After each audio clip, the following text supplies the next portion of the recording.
రెండవ విషయము చాలా ముఖ్యమైన విషయము, మన ద్వారా మన ఇరుగు పొరుగు వారికి ఎలాంటి ఇబ్బంది కలగకూడదు, ఎలాంటి నష్టము కలగకూడదు. ప్రవక్త ముహమ్మద్ సల్లల్లాహు అలైహి వసల్లం తెలియజేశారు, వల్లాహి లా యుమిను వల్లాహి లా యుమిను వల్లాహి లా యుమిను.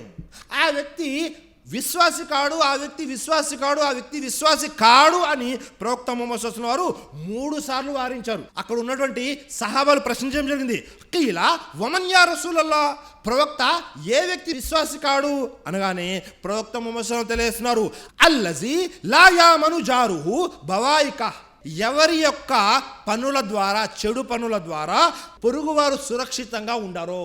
అంటే మీ ద్వారా మీ ఇరుగు పొరుగు వారికి ఎలాంటి నష్టమైనా, కష్టమైనా, ఇబ్బంది అయినా కలిగితే ఆ వ్యక్తి మోమిన్ కాడు, విశ్వాసి కాడు అని ప్రవక్త ముహమ్మద్ సల్లల్లాహు అలైహి వసల్లం వారు 3 సార్లు వారించారు సోదరులారా. కాబట్టి మనము ఈ విషయంలో కూడా చాలా జాగ్రత్తగా ఉండాలి. కానీ మనం పరిశీలన చేసామనుకోండి, సమాజంలో మనకు ఎలాంటి ఇబ్బంది కలగకుండా చూసుకుంటాము, కానీ దాని ద్వారా మన పొరుగువారు ఇబ్బంది పడుతూ ఉన్నారా పరిశీలన చేయము.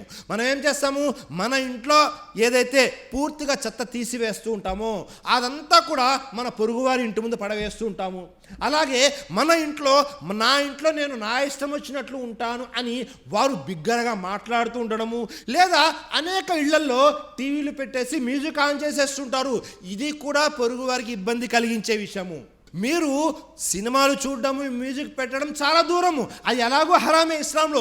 కానీ ఒకవేళ ఖురాన్ పారాయణం చేస్తూ ఉన్నా, ఒకవేళ ఖురాన్ అనేది మీ ఇంట్లో పఠిస్తూ ఉన్నా, దాని ద్వారా కూడా మీ పొరుగు వారికి ఇబ్బంది కలగకుండా చూసుకోవాలి. ఎందుకని మనం చూస్తుంటాము, మస్జిద్లోనే మన పక్కన ఉన్నటువంటి వారికి ఇబ్బంది కలగకుండా ఖురాన్ చదివేటటువంటి ఆజ్ఞ మనకు ఇవ్వబడింది. అలాంటప్పుడు మన ద్వారా, మనం మాట్లాడే మాటల ద్వారా అయినా, ఒకవేళ మనం చేసే ఆరాధన ద్వారా అయినా సరే మన పొరుగువారు ఇబ్బంది కలగకుండా చూసుకునే బాధ్యత మనందరిపై ఉంటుంది సోదరులారా. ప్రవక్త వారి కాలంలో ఒక సంఘటన జరిగింది. ఏమిటా సంఘటన? ప్రవక్త వారి దగ్గరికి ఒక సహాబీ వచ్చి ఒక కంప్లైంట్ ఇవ్వడం జరిగింది. ఏమని?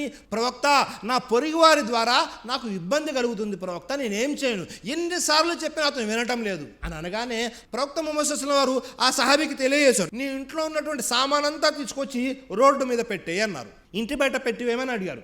ఎప్పుడైతే ఆ వ్యక్తి ఇంటి బయట సామాను పెట్టాడో వస్తున్నటువంటి వారు, పోతున్నటువంటి వారు అందరూ అడుగుతున్నారు, ఏంటి నీ సామాను ఇంటి బయట ఉంది అని.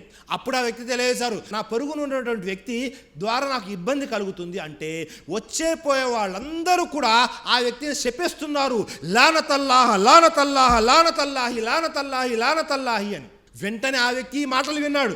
విని వచ్చి, నా ద్వారా నీకు ఎలాంటి ఇబ్బంది కలగదు, ఇక మీదట నేను నీకు ఎలాంటి ఇబ్బంది కలిగించను అని హామీ ఇచ్చిన తర్వాత అప్పుడు ఈ వ్యక్తి సామానంతా తీసుకువెళ్ళి లోపల పెట్టుకోవడం జరిగింది సోదరులారా.